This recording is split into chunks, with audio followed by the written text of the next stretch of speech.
Hi there, Eve and Felix. Thank you, Paul. Welcome to the Saddle Hill Community Board meeting for the 31st of March.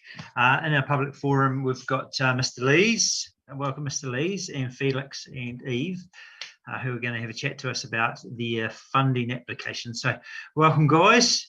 Around the table, we've got each of the community board members, Leanne, Councillor Jules, Paul, you might know from being a parent of your school, Christina, Keith, and Mr. Moyle, John, and myself. So awesome to have you guys here, and we've got a couple of staff as well. So we'd love to hear what you've got to tell us. Kia ora koutou. Quickly from me, we're just going to try and share screens, and then I'm actually going to, we're in a very small, cramped, temporary office space at the moment, so I'm actually just going to vamoose. So we'll just see how we go here, sharing the tab. No problem. I love your spelling, Mr. Lees, on the application. It's not the first feedback I've had. It's coming from me, so I wouldn't get too disappointed. I am slightly embarrassed about that. I would say that Eve and Felix did the application, but that would be unfair to them.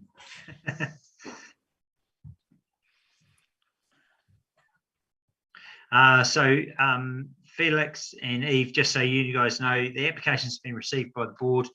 You just have a wee chat and explain to us what it's all about, and then you might have some questions from the board members. So we're very relaxed.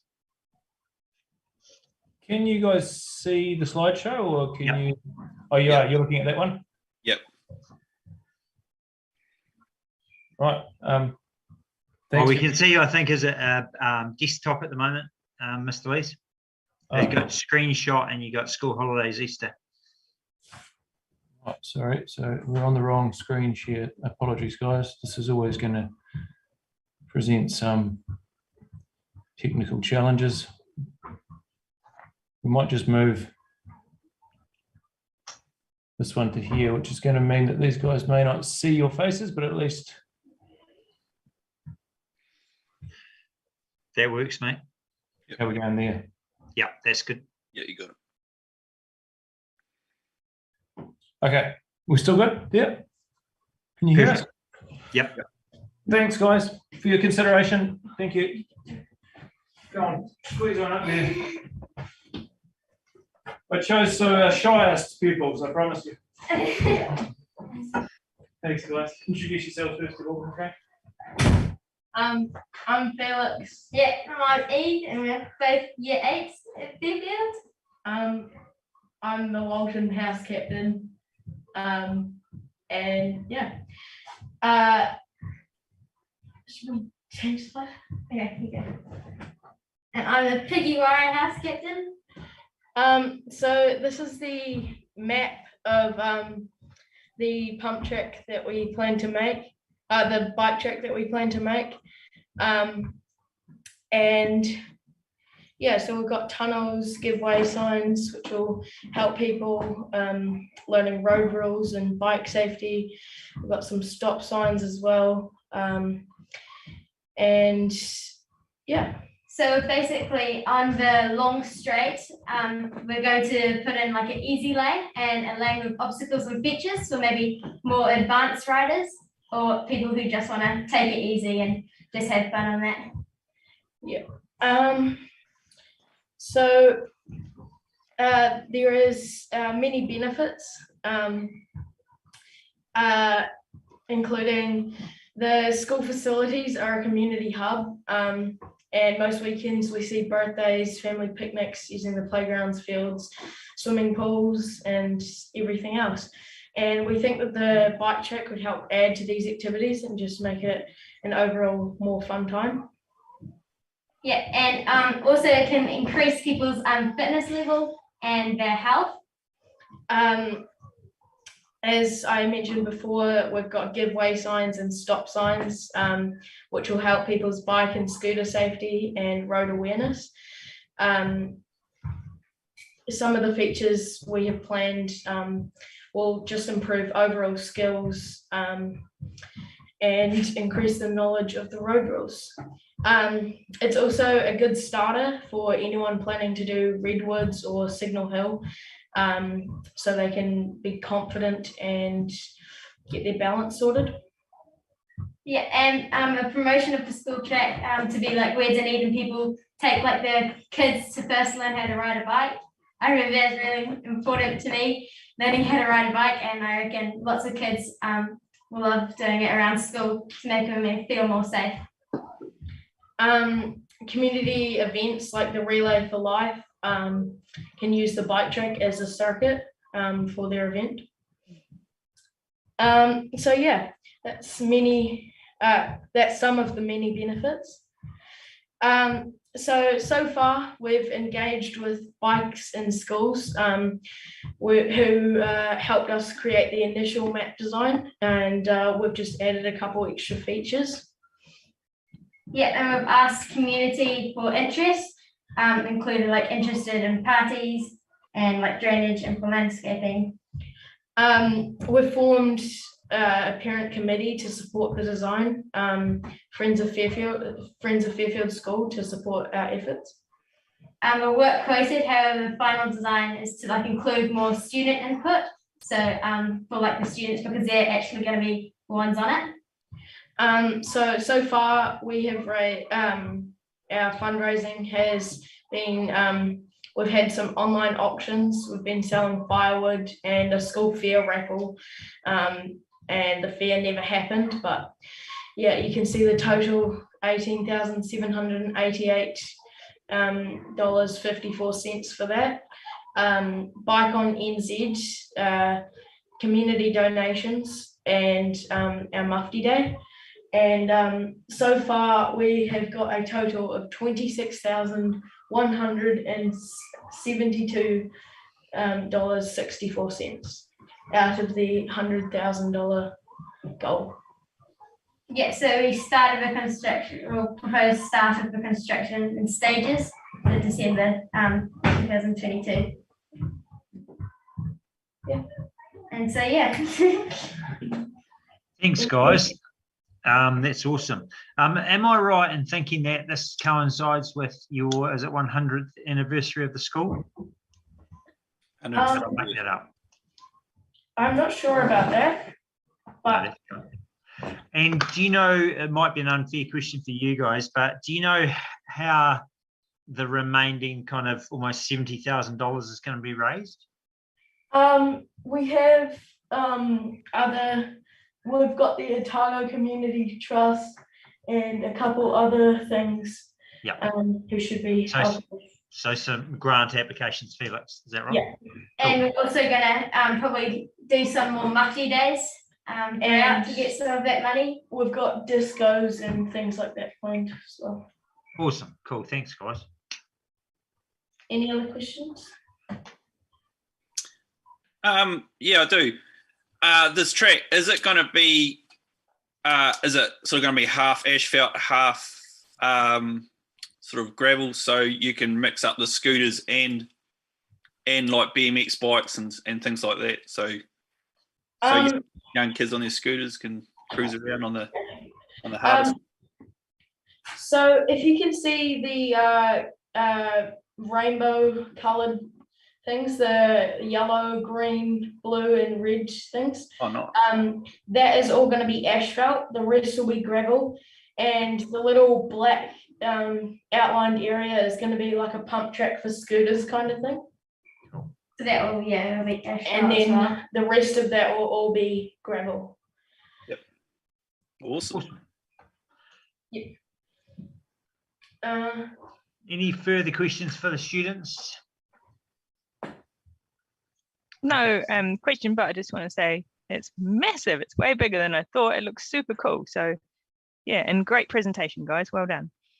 Thank you. Thanks. Yeah, so we're just planning to do on the outside of the school, so then Yeah. like the loading areas are in the middle. Around the whole border. Yeah. Cool. Hey, thanks very much, Eve and Felix. Yeah, as Christina said, awesome presentation. I think you guys done your school really, really proudly. So what happens now is that later on in the meeting, the board will have a chat about your application in which you've asked for $3,000. So we'll let Mr. Lees know how you guys got on a wee bit later on today. Okay, thank you. Thanks, Kareem. Get back to class. Thanks. Thanks, guys.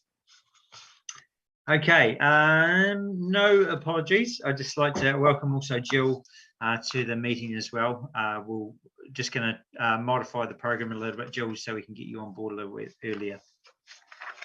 I'll move confirmation of the agenda with the amendment that we take item 7.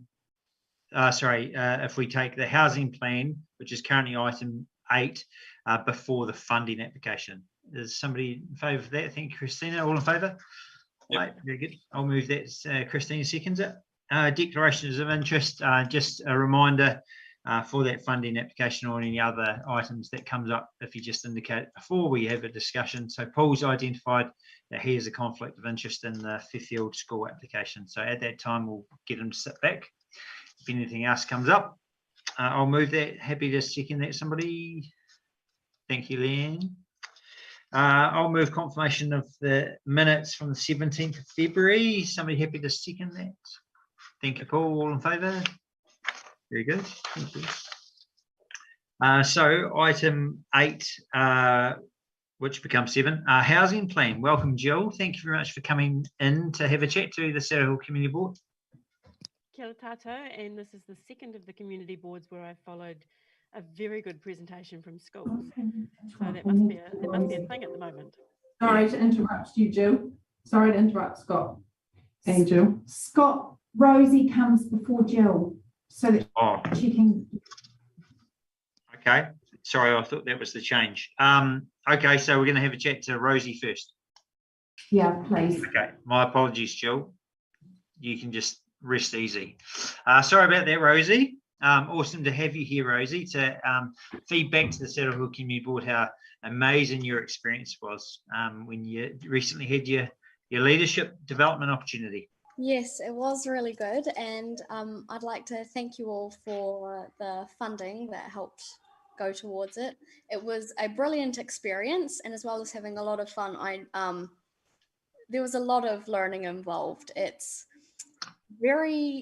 was a very unique experience, and a lot of what I learned is just cool information to have, like how to put up sails, how to stow them, how to work together on the ship. But definitely I saw a lot of improvement in myself in becoming a bit more confident with leading groups and making decisions. Even if they may not have been the right decisions, it gave me a bit more confidence to go for it and try and, be willing to make those mistakes and then learn from it. And I think I learned better overall because of that. I have put together a wee PowerPoint presentation. I'm not exactly sure how to share my screen. Actually, yes, I am sure, I think. Can you see this? We sure can. Awesome. This PowerPoint just has some photos of some of the stuff we were doing, as well as some of the photos I took purely for my own pleasure, but I thought they could be nice to share. So here are some of the people I met along the way. Here we have Kimberly, who to the left, who was my group leader, and she was an absolute godsend, to be honest. She really helped boost me when I was feeling a bit unsure of things, and she helped to increase that confidence that I talked about. She was really kind, and she was one of the people who had been on the Spirit of Adventure before, had been funded, and then came back to volunteer. We have some of the closer friends I made along the way. I'm still in contact with a couple of them, and they were also really nice company to have. I really liked the landscapes that we saw along the way. I'm quite into New Zealand nature. I just find it really, really beautiful. But I noticed that I was taking a lot of pictures of the islands in the middle of the screen. So I just thought I'd make a collage.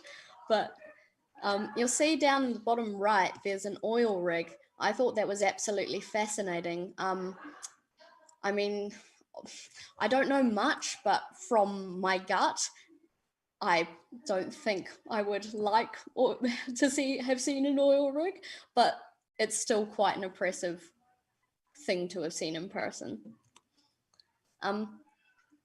This is something artistic I tried. I tried taking 3 separate photos and just mashing them together.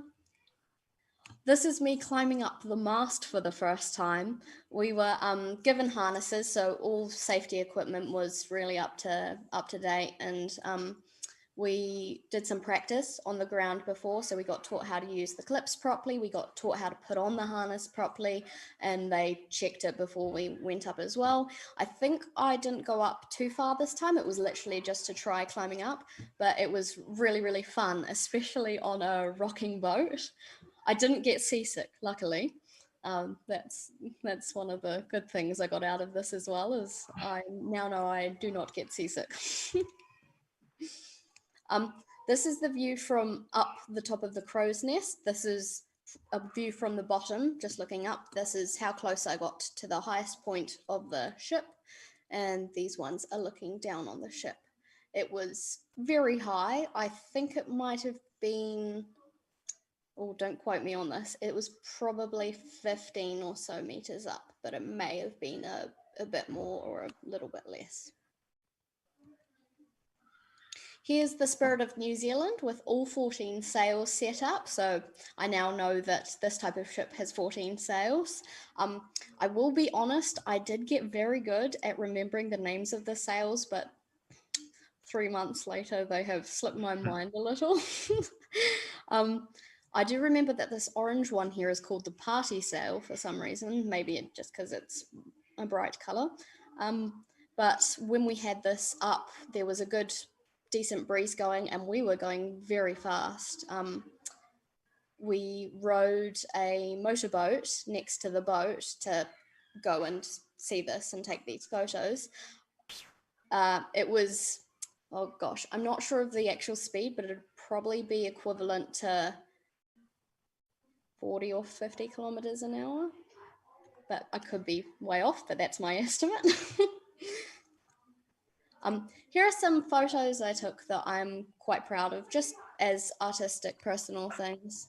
I really liked sort of the moods I was able to capture with them, or just composition.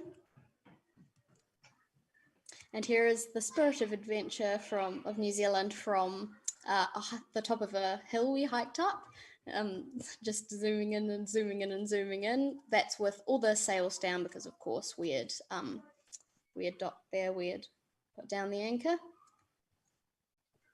And this is a video. I'm not sure how the sound will go.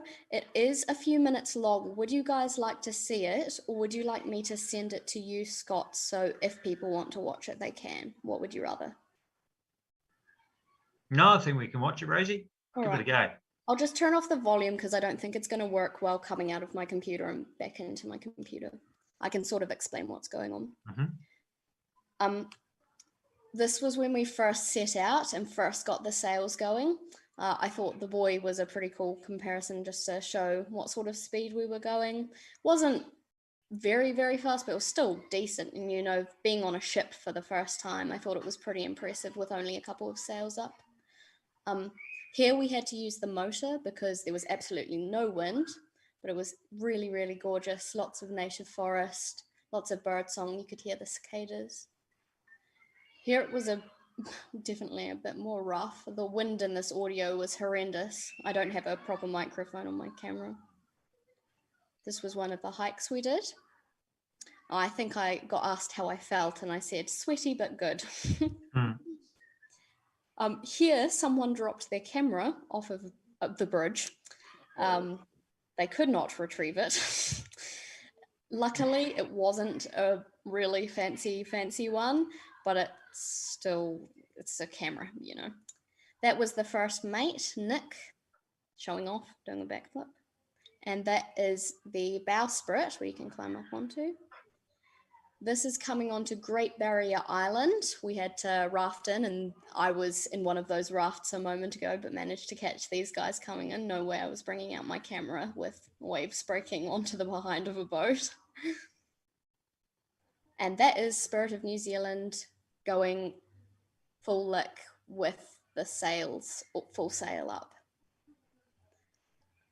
Here they're trying to get the sails up a bit more, but it's not really working. I thought it was quite funny. Maybe that's bad of me, but.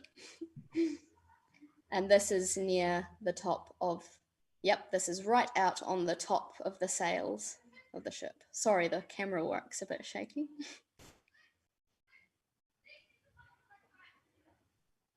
This was a really cool experience. It was nuts. To get out to the end of the sail, you walk on these kind of elastic ropes. They swing, they wobble, you're hooked in, definitely 100% hooked in. But it's scary, but kind of cool knowing that you're safe as well. And here we're coming back into Auckland under the harbour bridge, and I really did not think that the mast was going to clear that. There's about 2 meters of clearance on top of that.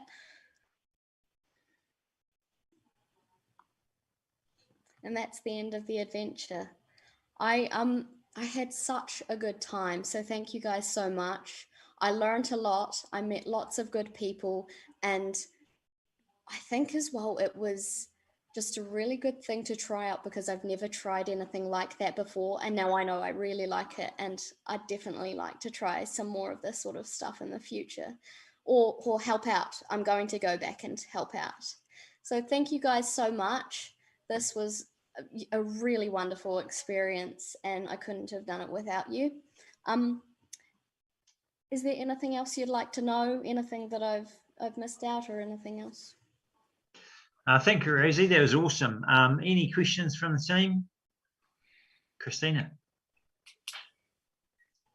Oh, that was a clap. Oh, so well done. On yeah, certainly noticed a difference in your confidence from when you first came to see us. So maybe I should go on it as well, because I'm not the most confident person. I recommend it. It is a really cool thing. Yeah, it's a very unique experience as well. Well done. Thank you. Thanks, Rosie. Any other feedback or questions, team? I'm just thrilled you had such a great time, and yeah, that you grew so much from doing it, Rosie. So well done. Thank you so much for your support. And Keith.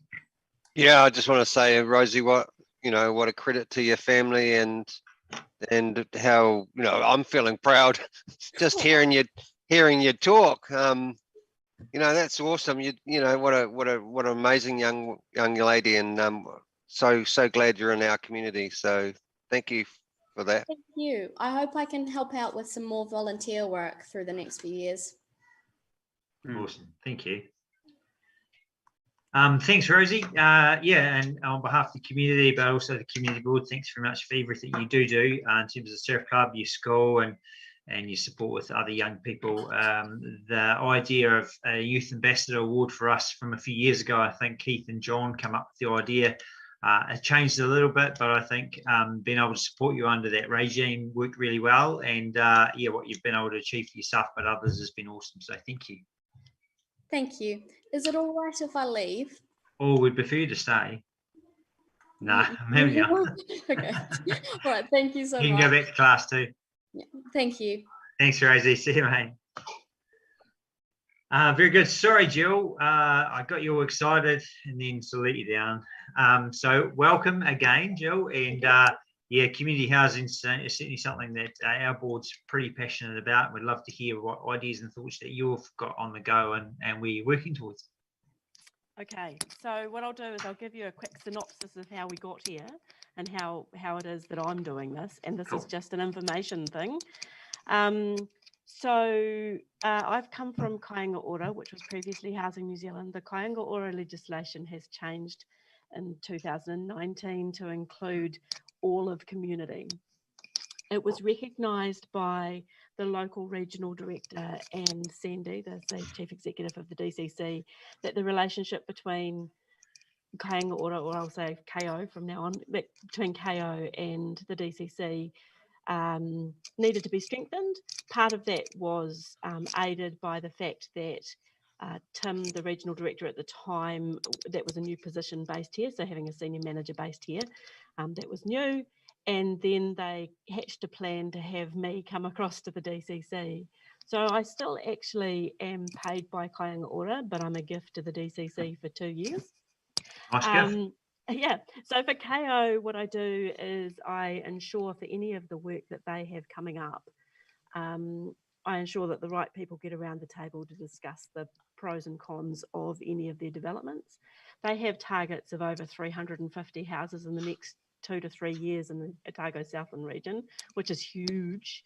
And what their aim is to get as much of the issues or any concerns that council might have around any of the councils, but specifically the Dunedin one, because that's who I'm working for, any of the concerns sort of ironed out before any consents come forward. So sort of basically greasing the wheel.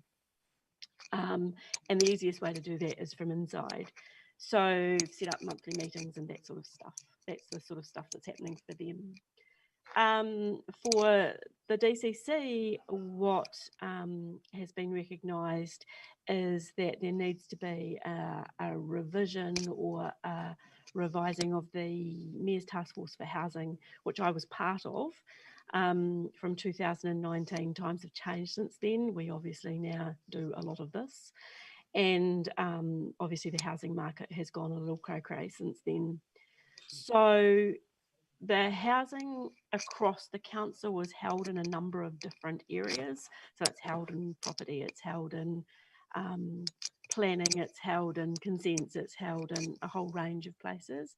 I'm a single person and my aim is to try and work out what we as a whole council can do to align the work that we are doing with places like KO, groups like the public sector group, get groups together, so get developers talking to NGOs and a whole lot of that sort of stuff. So I'm that person. Don't ask me about consent. I am not that girl. Don't ask me about, hey, that section down the corner of the road, why aren't we building on that? That's not my deal, that's somebody else's.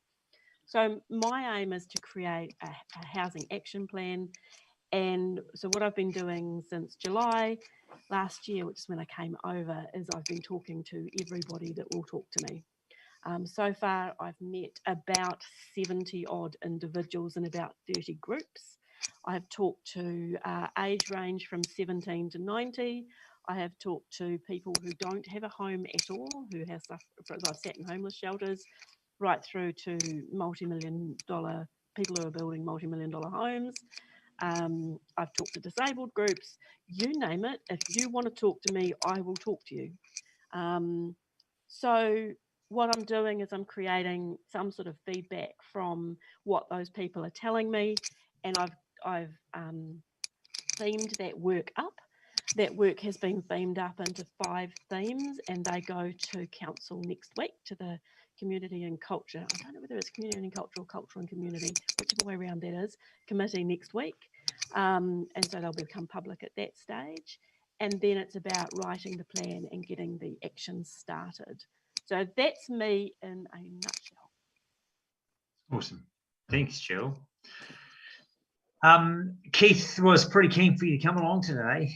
So Keith, do you have any questions for Jill? Oh no, thanks, Jill. It helps me understand a little bit of what your role's about. I suppose for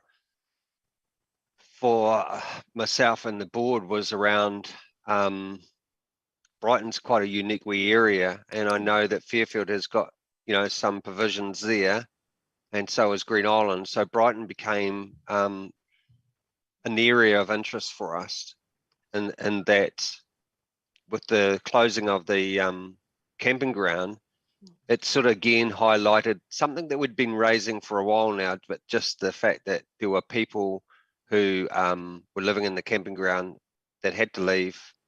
And I know one particular individual who's now living in a boarding house in town with 35 others. He's had to move his life. He's had to move something that he loved and was passionate about, which was the bowling club. And he's going to miss his friends and because he didn't really have any family. But it just highlighted to me once again is the we tend to be 10 years behind everyone else and getting something or something slightly more than nothing. And I think the some kind of housing or some kind of units for Brighton would be beneficial, not only for in that situation where there was displaced people, but also there's elderly people that have been in the community for years and years and years who have got family houses, substantial family houses that their only option is to sell and go to Mosgiel to rest homes, even though they love the area. So with the council having, and I applaud the council for doing this, which is to have some kind of investment in community housing as part of their portfolio, we just so much would like to be able to offer not only the beautiful scenery and the beautiful nature of our community to everyone, but allow people to retain their status of staying in the community by either downsizing or those that are in need. So there's a couple of things there that this is not new. I've heard it from the Peninsula. I've heard it from a number of groups. There's a number of pieces of research that have come out just as lately as February this year that talk about housing resilience and the issues of well-being on housing resilience.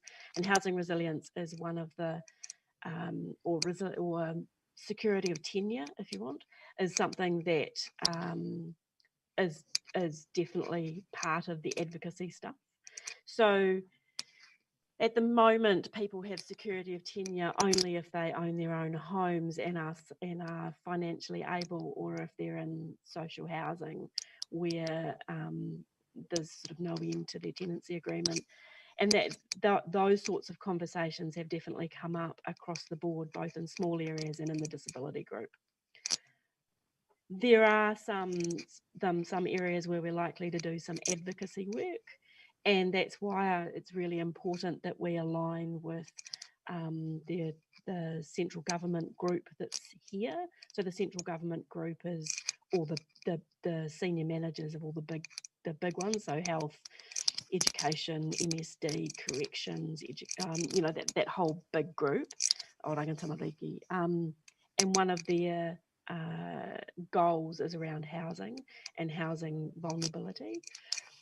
There's also another area for advocacy around, you touched on boarding houses. That's another area that is of concern because the laws covering boarding houses are significantly different to the Residential Tenancies Act, and people are less resilient or less secure in those spaces.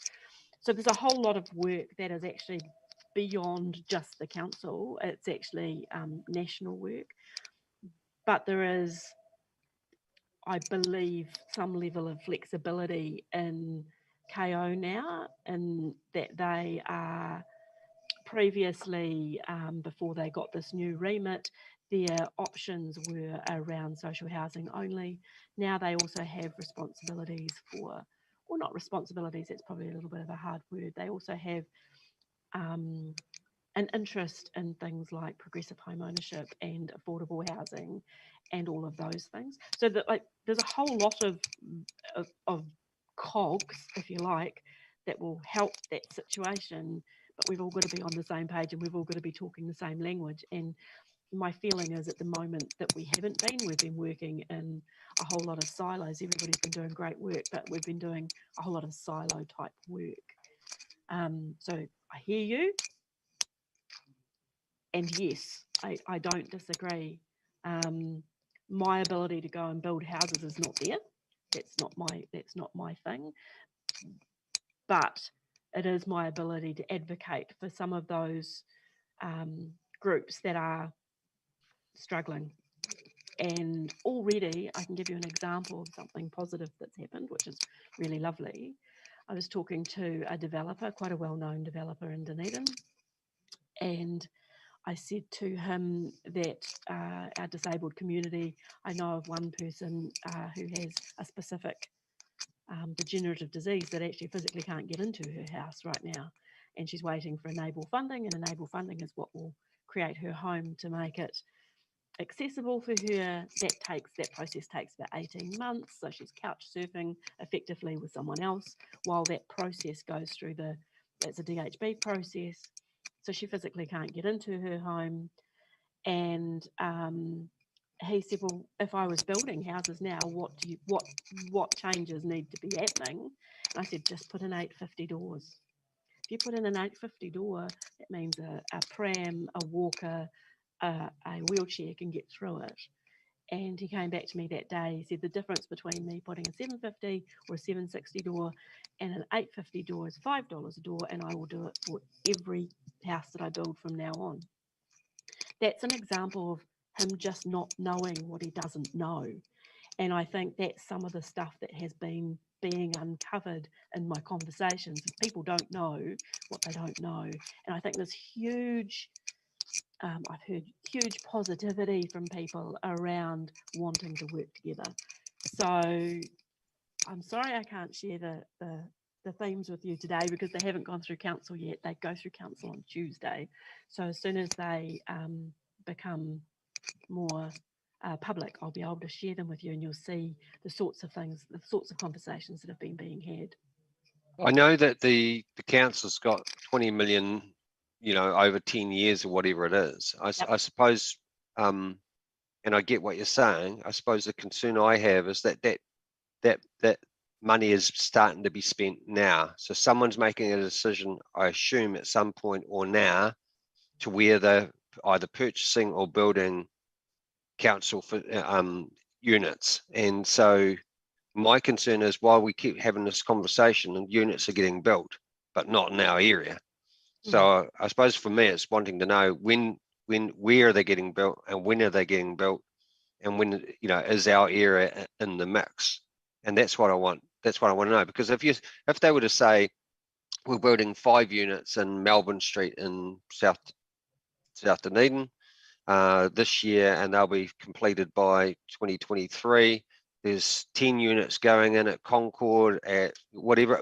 I don't know if they've to that level of detail they're there yet, but what I want to know is, and we're proposing 5 units for Brighton in 2035, which is probably likely. But I want to know why we can't necessarily, in the terms of advocacy, be able to actually say, well, look, here's what we think our demand is, and have that considered. So I think that level of clarity around where that money will be being spent is coming.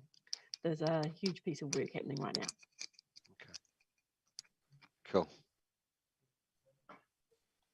Very good. Hey, thanks, Jill. Is there any other questions for Jill, team? Awesome. Well, thanks very much for coming. We look forward to continuing to chat to you and Anna, I suppose, as well, in regards to some of this direction for additional community homes in Brighton, but also to Fairfield, because it's pretty much at maximum. And I think Moyler, Green Island's pretty much at maximum too, isn't it? Unmute yourself, mate.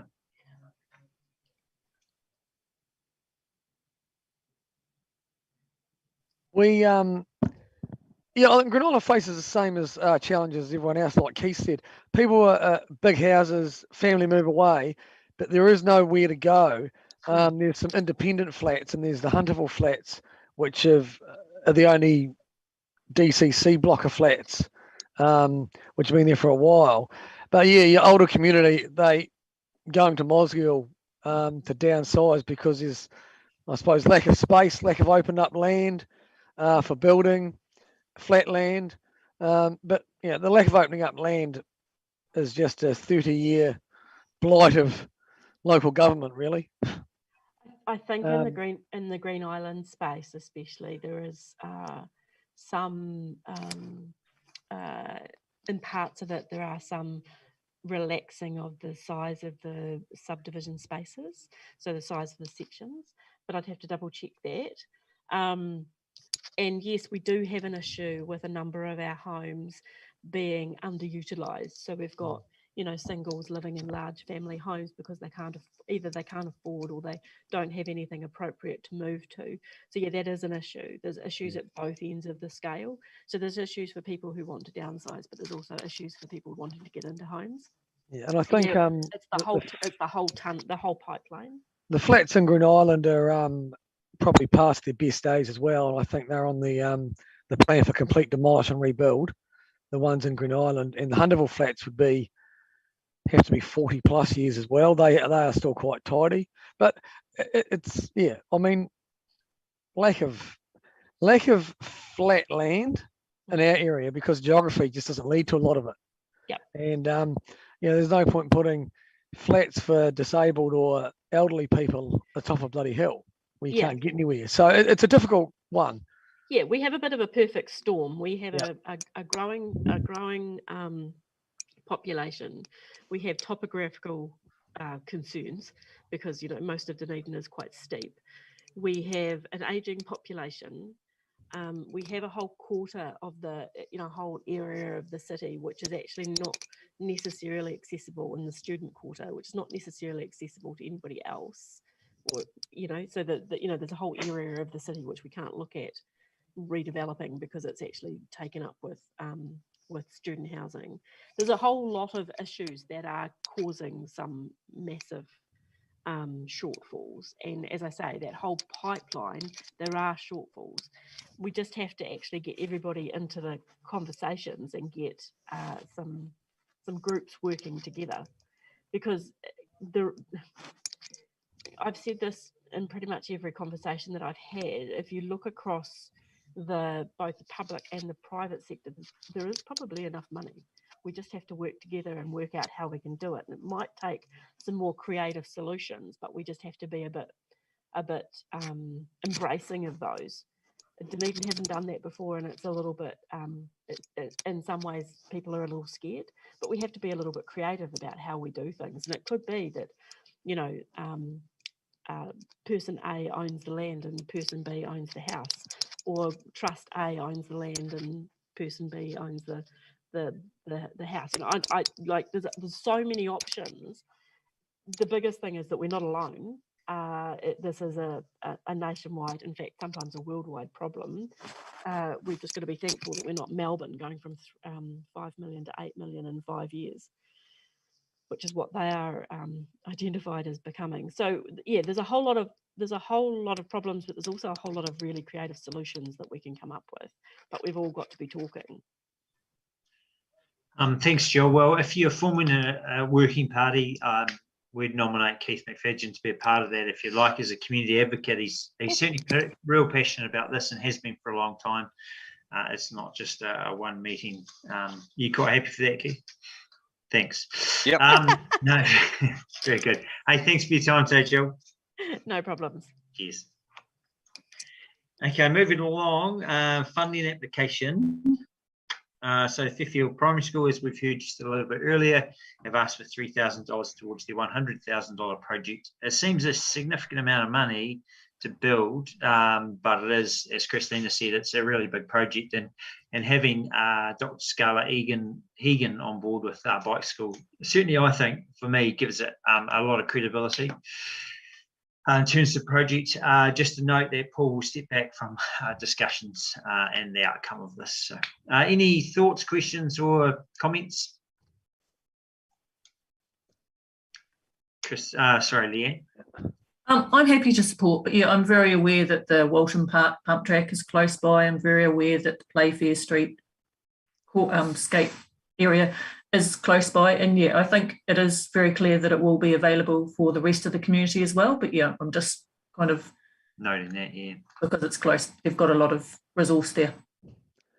I agree. It's a big project, and it's a big school, but if they're trying to advocate for public use, there's no parking, and of course you can't get there, and the parking that school staff use is locked during the weekends. It's one of those things that, a lot of these schools, and our school's been one of them as well, they look to have these big infrastructure projects. But to me, it leads its purpose to be built around Fair Play Street Playground or at a public domain. you know, like I admire them for having a crack, but I just yeah, I don't know if in-school things work as well as public. You've got a small one at Green Island School. You've got a pump track at Walton Park. You've got good playground at Fairplay Street. Yeah, admiration for their presentation and what they're doing. And I just think quite a high majority of our money is going to Fairfield School over the last few years too. And they are a big player in the community. But yeah, I don't know if that amount of money going on the back of the school one, which is definitely used by other schools, I don't see it being able to be used during school time by anyone else as well, which is a vast majority of the year. But does have big possibilities with the summer. But yeah, great project. Just don't know if it really fits into our scheme of things. Yep. Keith, you got any thoughts, or Councillor Jules or Christina? I would just support what John was saying. I mean, I'm getting carried away here in terms of being absolutely blown away by the young people and presentations that are getting made. Agreed. We've got some spectacular young people coming through both schools and secondary schools. It's quite amazing. So it's really cool for the future. Looks bright. But yeah, I'd agree with Moila. I mean, I'm not sure. Yeah. It does concern me that, as you've said, John, no car parking. So, you know, it's quite a big project for just a school, isn't it? And it's going to be difficult for kids to come and go outside of school hours. And so if there's no car parking there, then you're not going to have much adult supervision. Well, really, it'd be interesting to hear what their response, or certainly the teacher's response to those questions would be.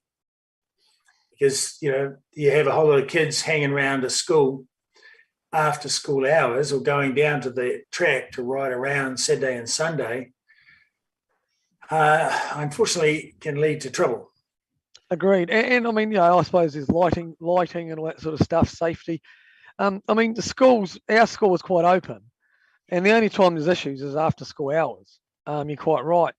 But like, yeah, the admiration for the presentation and the idea, but it's something you'd like, yeah, to be fully public. Yeah, I mean, school year, 40 weeks of the year, 8 till 3. That's obviously out of bounds. That's a big majority of your time. I'd say, Councillor Jules, the thinking that kids on bikes are going to cause trouble, I think, is a little bit old, to be honest. It's kids doing stuff, playing sport, riding bikes will be good kids. And I don't think, yeah, a gathering of young people will cause trouble if they're going to be riding bikes. I mean, they're going to be jumping, they're going to be racing each other. But That's not what I was thinking of. Okay. No, I'm not thinking of the ones that are going to go around. There's others who'll go and hang out and look and watch and, you know, get envious and get into mischief. There's been trouble at Mosgiel playgrounds recently too. Yeah. And that's potentially happening anyway, isn't it? Yeah, but if you got car parking for parents to sit in their cars and watch, then it's very unlikely to have problems. You know, that's what I'm getting at. It's like, so adult supervision can arrive and leave at any time. So, and adults will take their kids. The kids won't be even thinking of trouble if, you know, they know there's adults can come and go. It's a safe place to go. You know, and if it's completely out of sight, out of mind, and the only kids on bikes are going to go there, sure, there's mostly good kids, but it's inevitable that there'll be some that not so good. And if it's difficult for adults to get there, then you're not going to get the level of supervision.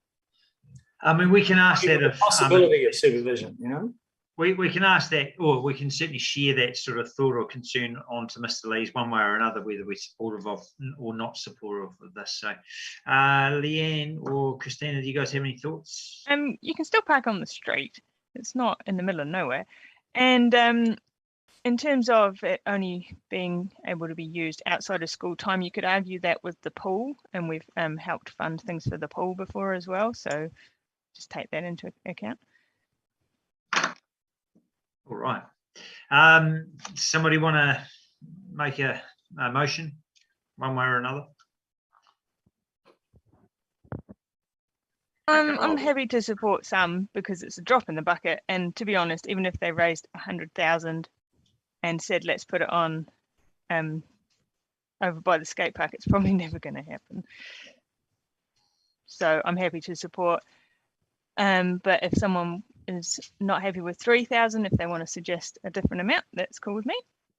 So what would you move? 3,000? For now, yeah, 3,000. Oh, I'm happy to second that. All in favour? Yep, Sorry, through the chair. We haven't got 3,000. Yes, we have. It says here we've only got remaining spending available is 2,400. Yeah, sorry. So if we jump back, and I should have probably acknowledged that. Thanks for raising that, Keith.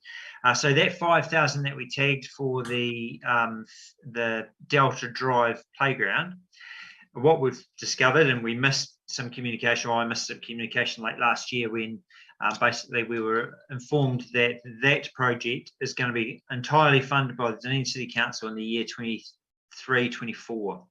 So if we released that tagged $5,000 back into our discretionary fund, available funds, then we've definitely got that available. Sorry.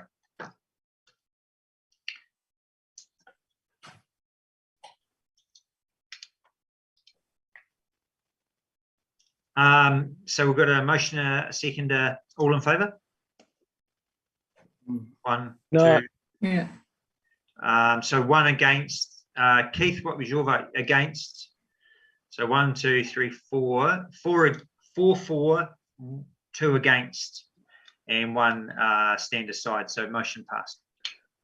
I find that we've passed a motion when we're saying they probably won't get the 100K and it won't happen anyway is unusual as well. So what? That's a fair question, I think, John. What I liked, or gave me a little bit of confidence with the young people's presentation, was that it's the $1,000 for the whole project, but they're going to do it in stages. So they may only get the half of the project done. They may only get the pump track done. They may only get, those certain segments of the project. So it's not an entirety. Entirety is $100,000, which is a massive amount of money, especially at the moment. Thank you. GSO's report. Welcome back, Paul. Hi, I'll just take it as read. Apologies that I put that Rosie received $1,000 when it was 500, and as you said, Scott, the change to the discretionary fund is that the 5,000 from that we put for the basketball court is now back in the hands of the board. So we've actually had 7,422 minus the 3,000, so we've still got over $4,000 left in the discretionary fund. And the other thing is the submission to the annual plan is you might like to reword the Delta Drive recreational reserve part of it. And not sure if you want to keep the safer roads one as your second priority, given that we have been told quite clearly that there is no funding for that project. So understand the board wanting to keep their projects in, but you may want to re-look at the priorities. And Sorry, Christina. I was just going to say, the safer roads, instead of construction of a shared path, could we at least have a safety assessment done? Shouldn't cost that much. That's kind of what it's consistent with what we've been asking for, isn't it, for a little while? I know Leanne and Paul were doing some work behind the scenes on developing a bit of a project plan for it. And in regards to the development of the Delta Drive playground, if we take out the last 3 sentences there, and maybe just put in a sentence that we appreciate the Dunedin City Council supporting and planning for this project to happen in the 24 financial year.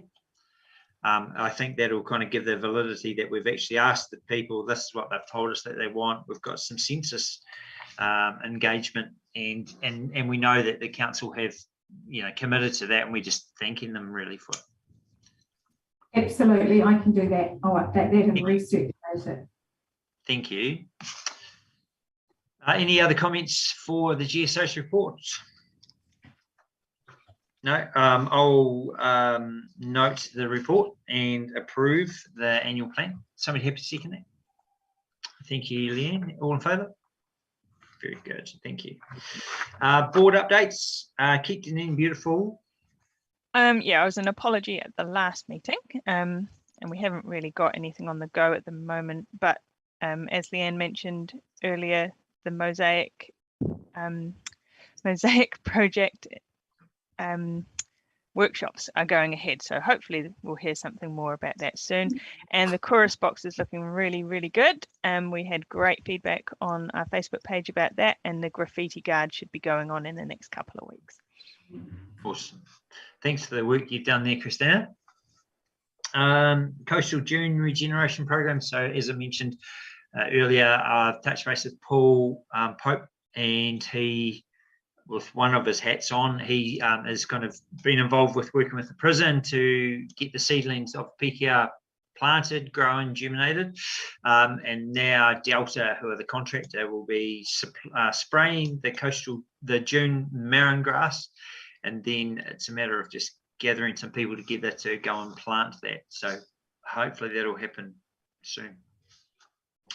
Community response plan. So we had a meeting last night. You all were in attendance, other than Mr. Moore. And I think that was well represented from members of the community as well as ourselves. Unfortunately, Fins weren't able to be there for the Southern Coastal Plan. It sounds like with Andy being in there now, a new staff member, we've got some opportunity to do some work to update our plan to the way that he would like it to be. I think that's fine, and we can work away with them on that. And then we've just got to do a little bit of work to kind of the Fairfield, Chain Hill, Saddle Hill, and Green Island plan, just to bring that into line, update it. And then previously I've utilised community workers or people doing community work to distribute any publications by foot if we needed to. So I haven't got anyone yet, but once I do, we can distribute that if required. Cycle Tunnels project. Christina? Yeah, I think that one can probably come off the list because it's a go. So there'll be no more little update meetings for me to go to. Cool. And Delta Drive basketball court, Paul? Unmute yourself, mate.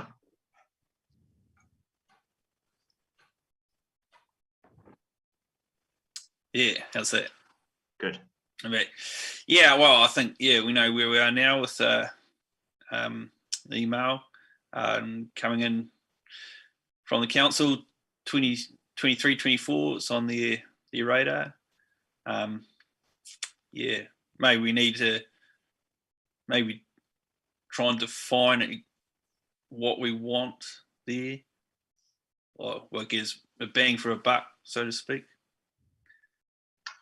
Well, I think we've put that project plan in place, which we've shared with the council on the back of the survey that we did last year, which we did increase it from a third to a half size basketball court.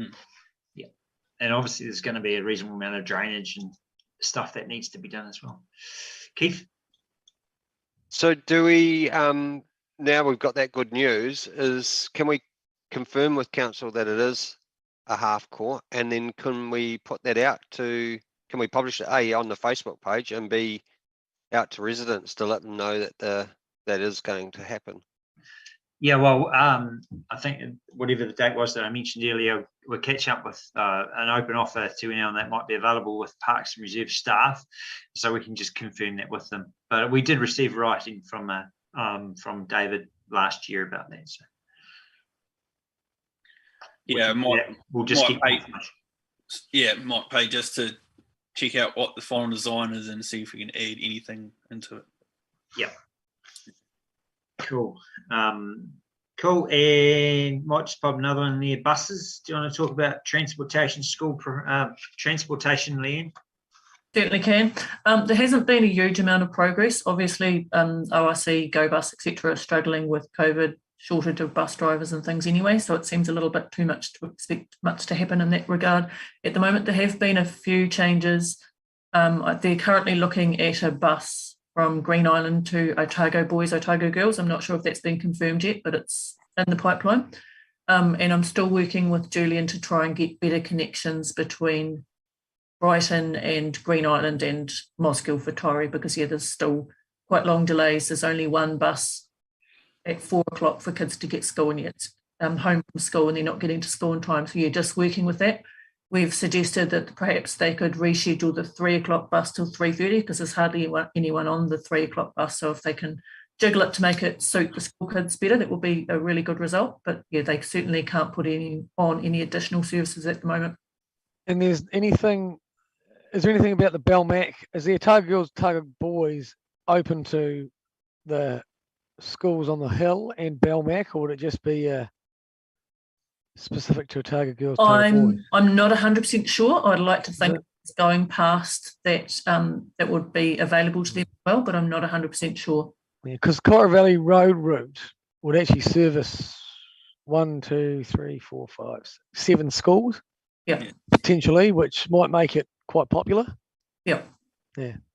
I also spoke to Tracy at the Ministry of Education just before a meeting before. And yeah, she was, there is a review that the Ministry of Education will do at some stage this year, but the Ministry of Education will only look at, or will only fund buses to get people to the nearest school. So that won't actually be most of the people. So the Torrey Mouth bus actually covers people that go to St Hilda's, John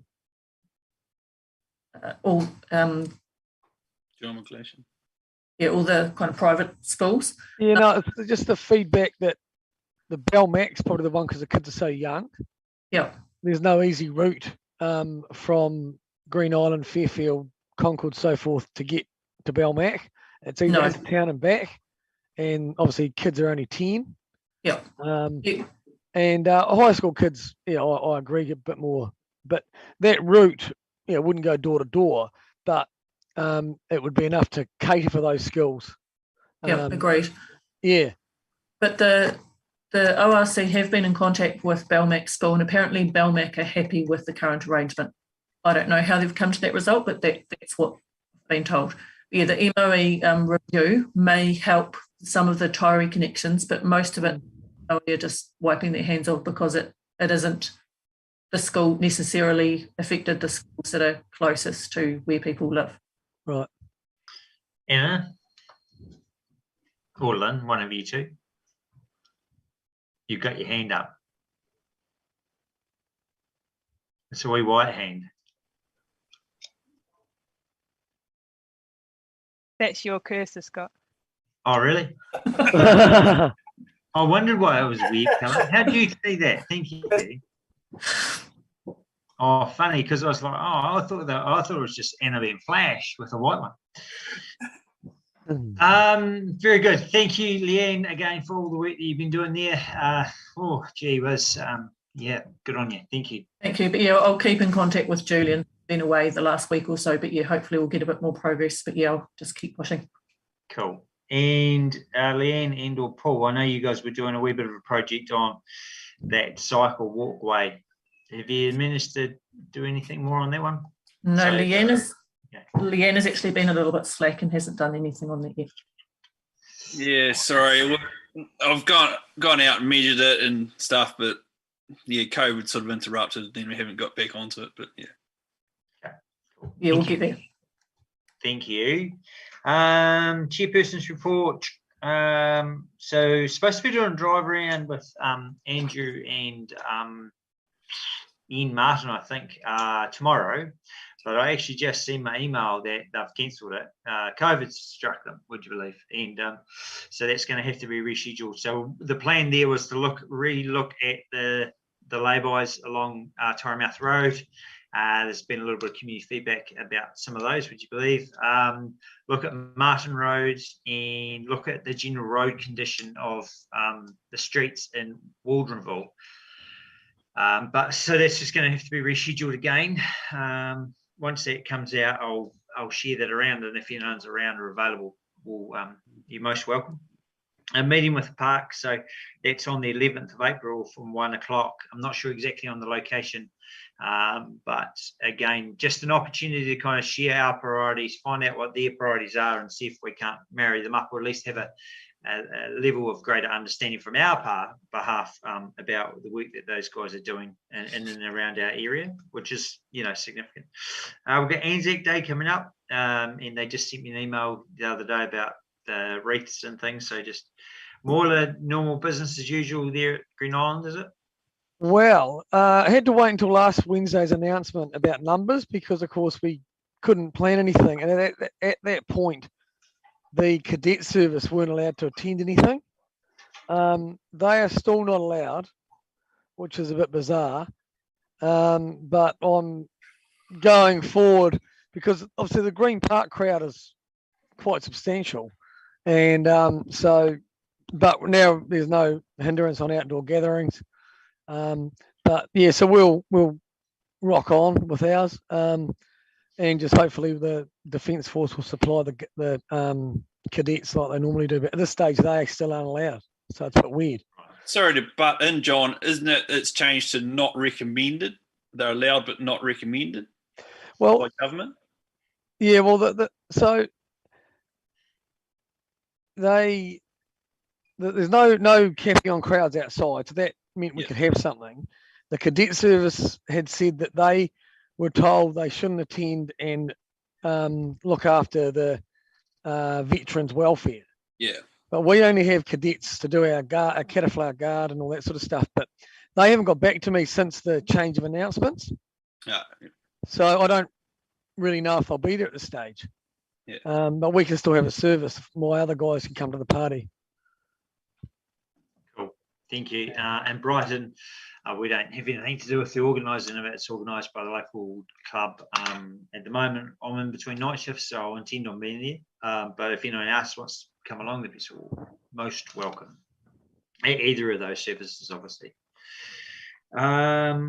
Smooth Hill, there is dates for the RMA hearing, which is from the 16th of May. So we don't know specifically when we're speaking, but we've registered an intent to speak to our submission. There's a collective group of people out in the Brighton area that are speaking collectively with a weighted voice because of the numbers that they're representing. But at this time, I've kind of indicated that it's not about standing alone. It's just about we want to make sure that we have the opportunity to sort of share our thoughts and concerns. And what I'm kind of thinking is the basis of the verbal submission will be based around our perception of a lack of community consultation, and that's backed up by that there is no records of any consultation from the Dunedin City Council with the community. So that's kind of what I was thinking of. But again, if anyone wants to be a part of that, just let me know, and once we get some dates and times, we'll share that. But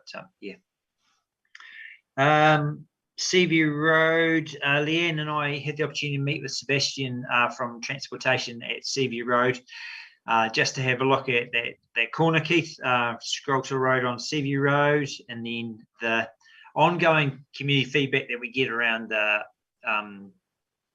width of Seaview Road and parking and pedestrian safety. So he listened to us, which was cool. He had some thoughts, and then Leanne's done some great work around some consultation, asking the community what it is that they would like through Facebook pages. And what initially we're looking at, I think, is some signage. Is that right, Leanne? In terms of that the road becomes narrow, so people need to be aware of that as an initial. That's right, yeah. So he suggested some narrow road narrowing signage, and he's also suggested that down where the turn is near 22 Seaview Road that they could put a centre line in just to make it a bit clearer. And he also pinpointed that at some stage in the future, residential roads are likely to be made 30k an hour anyway. So that might solve the problem. Cool. So that's sort of some ongoing stuff. So that's quite good. Wardrobe Roundabout. I think this has come about in between meetings. I think I don't think we spoke about the last meeting, but as you know, and we've tried to keep everybody abreast with information there. It was overwhelming that the community did not want a painted roundabout. So we've said thanks, but no thanks. And Janine's withdrawn any staff input on that project, full stop. I think the community, from what I've received, is the community were appreciative that we supported their voice, as we've said on and on. You know, basically we won't represent the community's views. So that's what we did. The Green Island Roundabout, Morla, do you want to give us a quick update on the work you've been doing there, just so everyone's on the same wavelength? Well, I would suggest most people don't want one in Green Island either, but I think once it's in, it will mitigate the speed coming over the hill. The issue with what's currently happening, they are renewing pipes in the ground, and the roundabout will happen. And there was consultation over a period of time about that, more to do with the flow of traffic. But the problem at the moment, I actually wasn't given one. I got my information from a different source. Everyone in the affected parties were given a letter from Fulton Hogan to say work would start in 2 weeks and it would take 7 months. So we're going to have 7 months of road issues and some period of completely no through traffic. And the argument that of Colin's helped us on this, Jonathan Usher, myself, Anthony at the Night and Day and so forth, are facing 6 or 7 months of issues.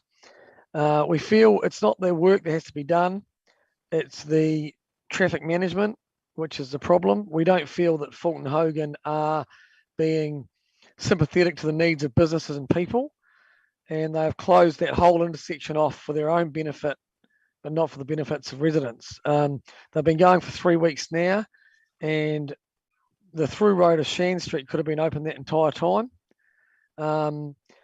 They could actually take all the cones away at the weekend. There's no work done. They're not working at night. I see that they're re-asphalting Stewart Street at night, and that's got more residents along each side than we have. We just don't feel there's been any effort to get the work done quickly. And you've got the Z down a third, and Night and Day down 40 to 50%. And I haven't spoken to all the fish and chip shops and so forth, but even in regard to the flow of traffic, we believe that it should flow the other way. So everybody coming home from town and school would then come through Green Island for the after school shopping, fish and chips, food. And even I had a discussion with DCC this morning that the detours are just, people can't understand them. The actual proper detours at Carnforth Street, but it's just not that clear. And we're still getting, 3 weeks into the project, they've actually put a person at the edge of the closed road outside Harrowways to tell people to go away. So to me, that's clearly saying that their signage isn't working now. And the traffic management is our big issue, and the length of time. To me, 7 months, that's changing people's habits. So we've got to try and get those customers back. I'm probably down between 7 and 10K a week just from that afternoon flow.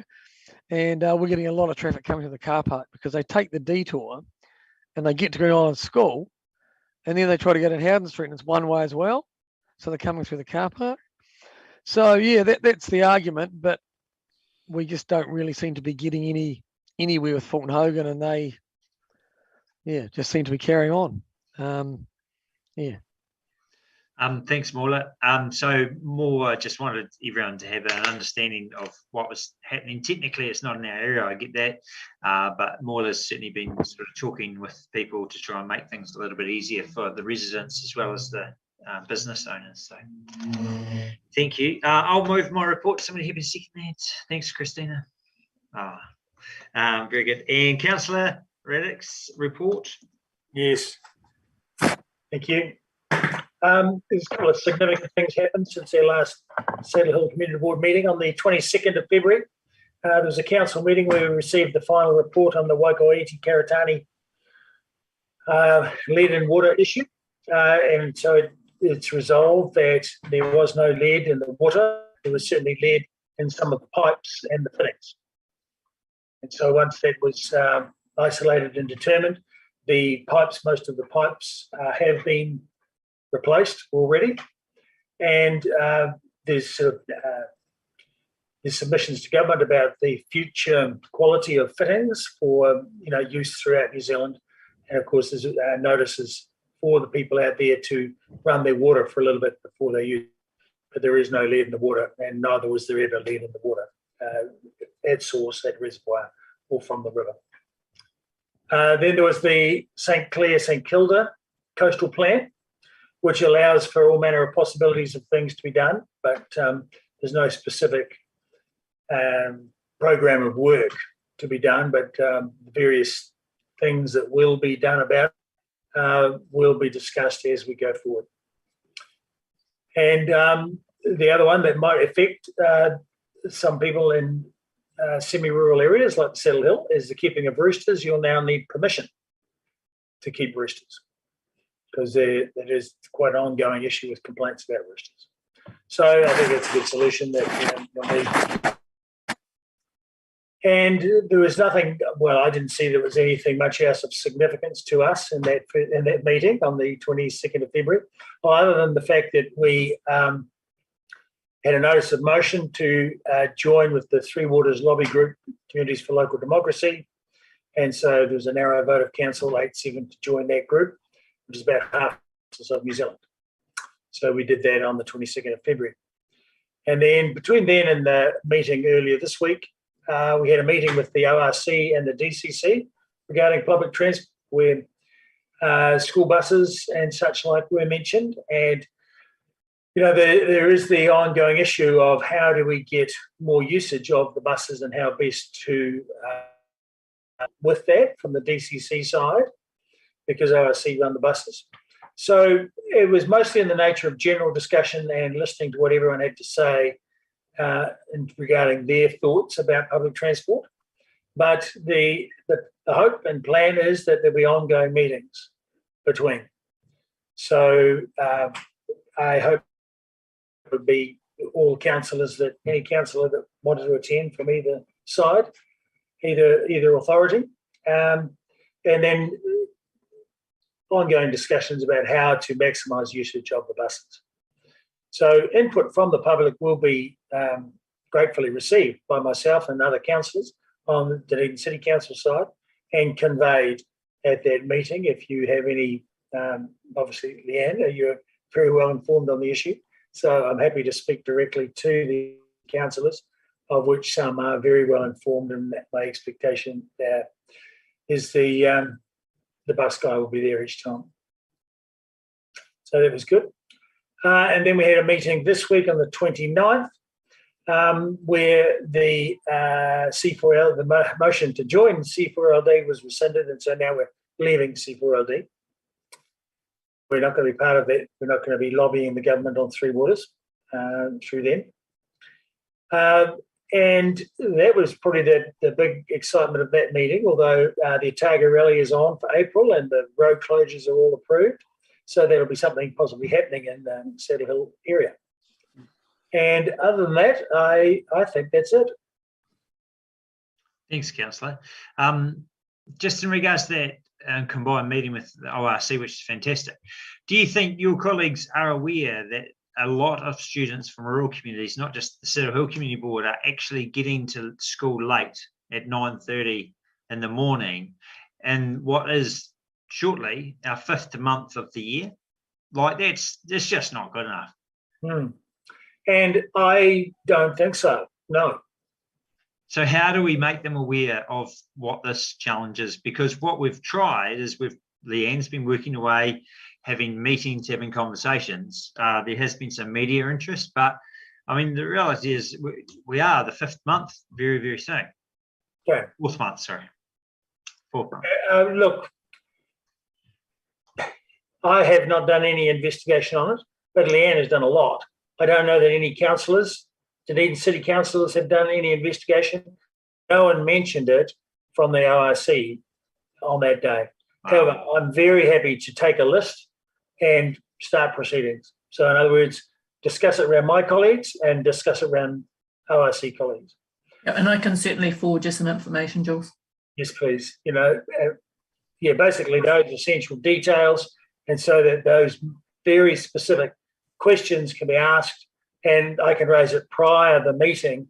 And it's always, third MO is to discuss the questions prior to the meeting, so the resolution has already been reached, by staff involved prior to the meeting, so I can raise the question and the question can be answered and it all happens, so that the solutions can be worked out if it's appropriate prior to the meeting. So because all the as we know from Julian, it's not just our board that's having a concern. Moscow Torre, Palmerston, I believe he is very hard and doing a good job.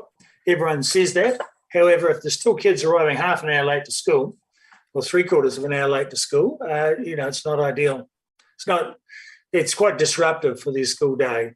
And I think it's this blending of, there's a whole lot of factors. There's a blending of school buses with public buses.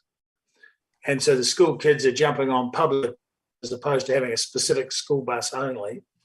So, that's a factor I don't fully understand.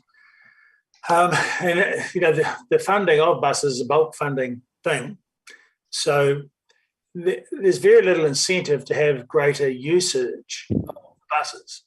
However, all ratepayers that I ever speak to, and I imagine the same for yourselves,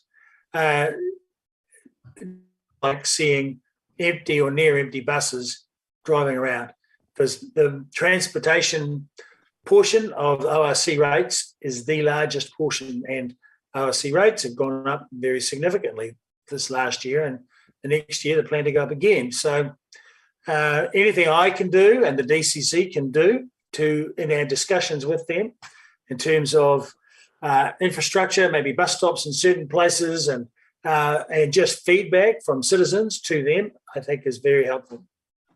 Leanne? Yeah, so all the feedback that I've received, I know has been circulated to the ORC councillors, but I can certainly pass it on to you. Yes, I'll circulate it around Dunedin City councillors and discuss with some. Moila?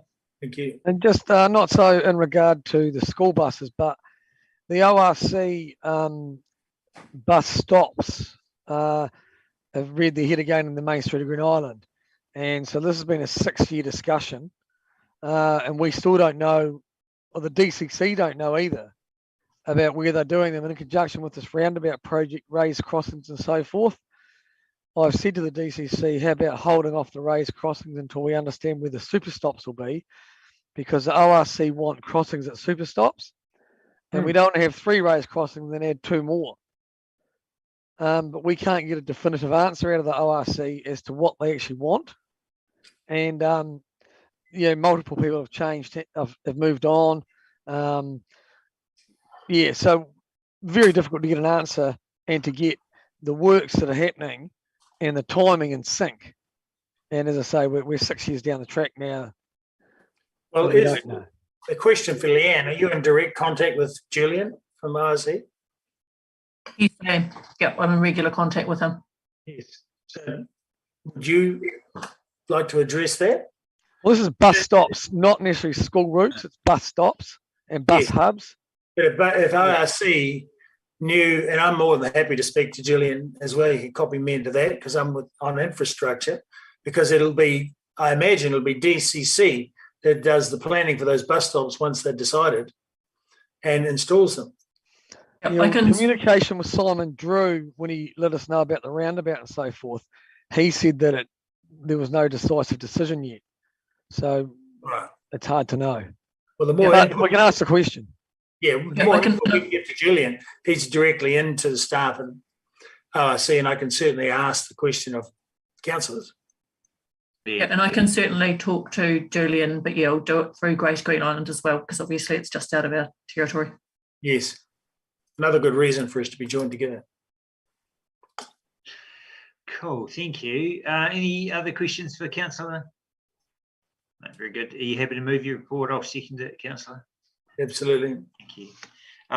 Something I just overlooked under, I guess, either Chair's report or board reports. I had emailed just to ask for some support to get some things for last night. I indicated $150, but we spent $42.47. So I'll send those receipts. Actually, I have already sent those receipts to Lynn and just get reimbursement for that. So I'll move that. Somebody happy to second it? Thanks, Paul. All in favour? Very good. Thank you. Consider items for consideration for the next meeting. So we'll look to hopefully get Ben McKenzie along from Greater Green Island, just have a chat generally, but also on the back of that survey that they did to see if there's some common themes and bits and pieces for us. So hopefully, Lynn, if we might aim for that to be an agenda item rather than public forum, just gives them a little bit more time to have a chat. Lynn's asked us to, so the next meeting is the 16th of June, with the hope that we can meet in together as a collective group, and she's indicated where would we'd like to meet. My initial thought was we haven't met in Fairfield for quite some time. Are we happy to go and meet at the Fairfield Bowling Club? Cool. All in favour there? Cool. Sunnyvale. What's that, sorry? Sunnyvale, because we can get a Yeah, coffee. we've met at Sunnyvale a lot more. I'm just Close, mindful, yeah. technically it's not in our area. We can all get a park, so can everyone else, and it's comfortable surroundings. We can get takeaways, bring it up. Scott, I sorry. can contact the bowling club, but they may still be playing bowls, would they? No, maybe not. What time of the year are you? June, I just realised it's a nice day. They can be playing outside, that's fine. Create some entertainment. No, they won't be playing in June. And the following meeting, the president of the Brighton Bowling Club's invited us to meet at their location. So that's quite exciting. Any other items for agenda for that next meeting? No? Are we talking what we're doing with the funding that's remaining? Is that something we'll cover next meeting? So we need to make sure that it's spent then, not have some ideas about that. So yeah, I guess if what I'll do on the back of our conversations last night, I'll get some pricings for the evacuation route signs. So I'll be able to bring that, well, once I get that, I'll circulate it around the board and find out what the cost is in installation.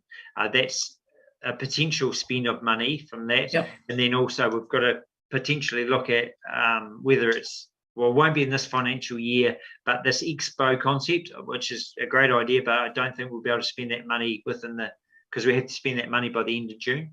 Yep. So if anyone knows any community organisations that might be interested in applying for some money, obviously encourage them to do that as well. Any community projects that you can think of at the moment that we would like to support? Well, I don't know. I mean, the seated picnic tables and that. At least if we put them, Brighton Domain obviously leads well to some of them. Would it be worth looking to enhance some of the rest, the spots that are going to stay open on the road to Torrey Mouth? Any of them fit for purpose to get a picnic table or something there? Yeah, that's a good idea, Mola. Yeah. So the ones we're keeping open, we're making better. I know some of them are pretty rough, but some of the better ones. I'd encourage you to have we drive down, because since the work that we've been doing with them, they're definitely enhanced significantly. There's still a little bit of work to be done on them, but there's been a lot of work done on them just before Christmas. So I think the picnic tables that we funded as a board the last time, I think they'd need to be more significant than those ones, because effectively the ones that have just been put in at Ocean View and at the Kaikoura Estuary are very much just your wooden ones. I think potentially those further afield ones have to be a little bit more durable, maybe. Yeah, robust and concreted in probably, wouldn't they? But it just might be good to, I suppose it adds a bit of value to the ones that are there, and might attract people to the right ones instead of the wrong ones. I don't know. It's a good option, mate. Yeah, for sure. And who would we speak to at Parks and Reserves about getting some prices for those tables? or transportation? Yeah, it would be parks and reserves, but to be honest, you're going to struggle to get the work into the work plan and done before end of June this year. Yeah. Okay. So our last ones were through Cargill Enterprises, and they were a council supplier. So I don't know if it's us getting them made, but then the council getting them installed. Is that the? Yeah. Yeah.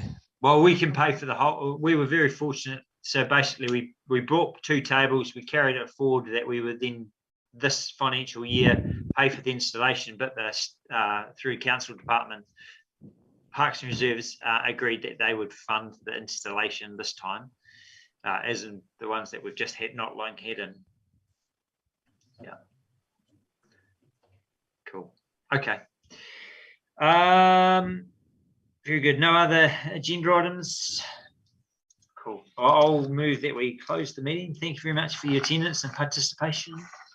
Thanks, Anna. Thanks, Lynn.